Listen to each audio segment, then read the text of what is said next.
අදත් අපි ඉගෙන ගන්නේ දෙමළ අකුරු වලට පිල්ලම් දාලා අද අපිට තියෙන අකුර ඤ අකුර. බලමු අපි කොහොමද පිල්ලම් එකතු කරන්නේ කියලා. ඤ අකුර ලියන්නේ මෙන්න මෙහෙම. අකුරේ උඩ හරි මැද තිතක් තැබුවාම මින් වෙනවා. ඊට පස්සේ ඤ අකුර ඊට පස්සේ ඇලපිල්ල එකතු කරගමු. ඇලපිල්ල අකුරට පස්සේ ඔන්න ඔහොම කැල්ලක් එකතු කරන එක තමයි ඇලපිල්ල. එතකොට ඒ අකුර ඤා. ඊට පස්සේ අපි ලියන්නේ ඉස්පිල්ල. ඉස්පිල්ල සිංහල වගේම තමයි ඔහොම උඩට ඔන්න ඔහොම එකක් එනවා. ඒක ඉස්පිල්ල.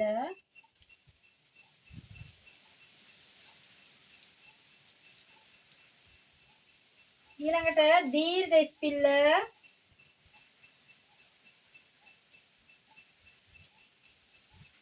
ඒක එන්නේ මේකේ අගට ගැටයක් එන එක විතරයි. ඒක අපිට හරිම ලේසි. අපේ සිංහල සමානව යනවා මේ දෙකම. ඊට පස්සේ අපිට තියෙන්නේ පාපිල්ල එකතු කරන්න. බලමු අපි පාපිල්ල එකතු කරලා.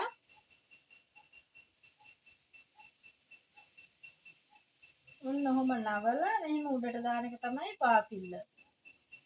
එතකොට සිංහලෙන් නම් නියු අකුරක් නෑ. මම ඔහොම ලියනවා. ඊට පස්සේ දීර්ඝ පාපිල්ල. ඔහොම ඇවිත් මෙහෙම ඇවිත් ඔන්න ඔහොම නතර වෙනවා. ඒක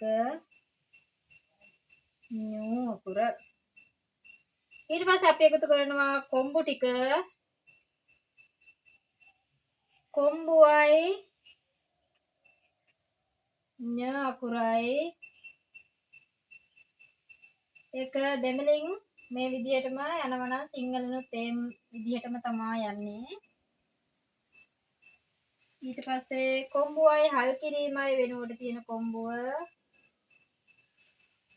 අකුර. ඒක කොම්බුවයි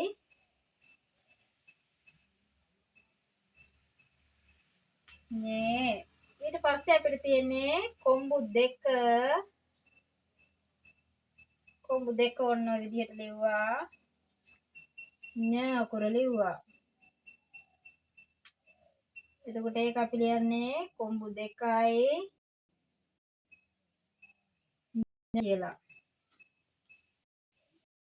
ඊට පස්සේ අපි ඉන්නේ කොම්බු අකුරයි ඇලපිල්ලයි. මම මෙතන හඳුන්වලා දුන්න නිසා මම කළු පාටින්ම ලියනවා පාට වෙනස් නොකර. ඔන්න මම සිංහල අකුරත් ඒ විදිහටම ලියනවා ඤෝ. ඊට පස්සේ මේ අකුර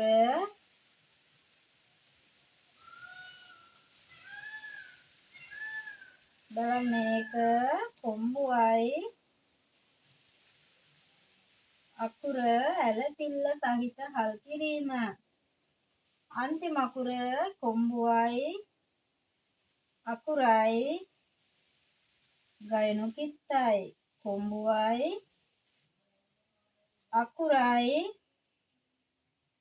ගයනු කිත්තයි.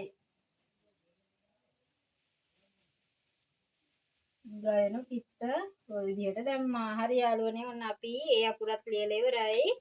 අපි ඊළඟ වීඩියෝ එකෙන් හමු වෙමු.